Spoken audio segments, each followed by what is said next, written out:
और परवेज़ फैज़ी साहब से बातचीत की, जिन्होंने तकरीबन 1 साल कोविड केयर सेंटर में बिताया, एक एक्सपीरियंस उनको रहा है।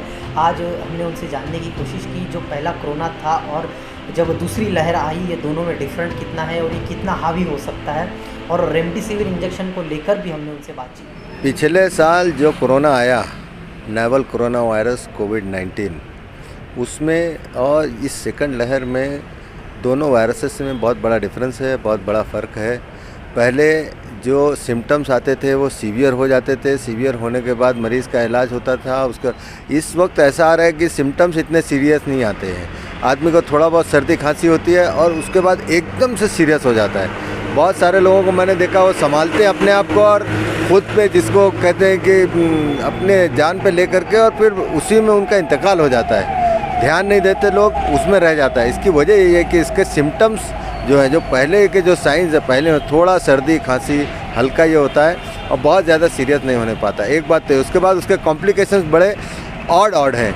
मैं दुलिया के विघ्नहर्ता हॉस्पिटल में गया था, वहाँ पे सुपर स्पेशलिस्ट लोग हैं, नेफ्रोलॉजिस्ट हैं, कार्डियोलॉजिस्ट हैं, न्यूरोफिजिशियन हैं, उन लोगों से मेरी बात हुई। उन्होंने बताया कि कॉम्प्लिकेशंस बड़े ऑड आ रहे हैं। एक आदमी का जो एक अंगूठे की नस अगर ब्लॉक हो गई तो गैंग्रीन हो गया, काला हो गया, उसको काट के निकालना पड़ा। मेरे चाचा का लेफ्ट किडनी का एक सेगमेंट जो है वो ब्लॉक होने की वजह से किडनी इन्फाक्ट हुआ। उन्होंने बताया स्ट्रोक में जाता है पेशेंट, मर जाता है। पहले सिर्फ ये था कि फेफड़े में या दिल में होता था, अब हर जगह बहुत अजीब सिम्टम्स आ रहे हैं। इस वक्त ऐसा भी नहीं है कि कोई एकदम फिक्स सिम्टम हो कि सर्दी खांसी ही हो, किसी को पेट दर्द भी हो रहा है, किसी को संडास भी हो रहा है। इस वक्त का कोरोना बड़ा अजीब है और इसमें लहर में बहुत ज़्यादा लोग इसमें इन्वॉल्व हो रहे हैं। इसका फैलाव बहुत तेज़ है और इससे मौतें भी इस वक्त की बहुत ज़्यादा पिछले साल के मुकाबले में।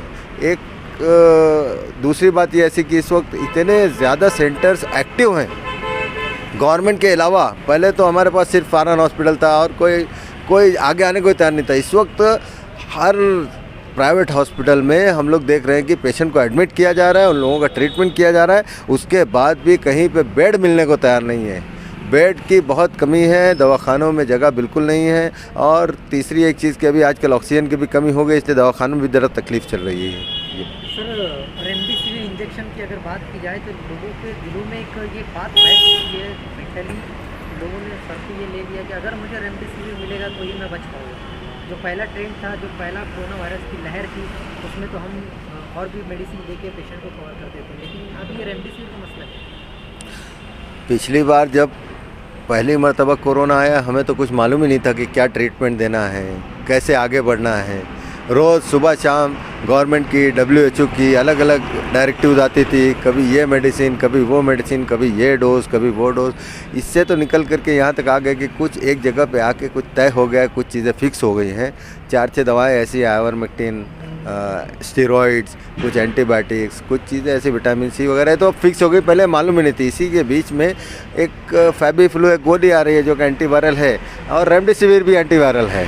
ऐसा ज़रूरी नहीं है। रेमडेसिविर का जितना इफेक्ट है दूसरे दिन के बाद से लेकर 5वें दिन तक या 7वें दिन तक रहता है, और ये कोई ऐसी दवा नहीं है कि जो लाइफ सेविंग हो। रेमडेसिविर का कोई ऐसा डेटा भी आज तक अवेलेबल नहीं है कि रेमडेसिविर लेने के बाद इतने लोगों की जान रेमडेसिविर की वजह से बच गई, ये भी कोई डेटा अवेलेबल नहीं है। इसलिए रेमडेसिविर का ये जो मार्केटिंग हो रहा, पैसे ज़्यादा लेकर के लोग ऐसी काला बाजारी कर रहे हैं, ये बात अच्छी नहीं है। कोरोना ये महामारी है, इसमें लोगों को अपने जान गंवाना पड़ रही है, उसके बेस पे अगर लोग पैसा कमा रहे हैं तो ये बात बहुत बुरी है। और रेमडेसिविर ठीक एंटीवायरल है, अच्छा एंटीवायरल है, उसका इफेक्ट इसमें अगर ना मिले तो फैबीफ्लू पे भी पेशेंट को हम लोग कवर कर लेते हैं। बहुत सारे पेशेंट फैबीफ्लू पे से भी अच्छे होते हैं।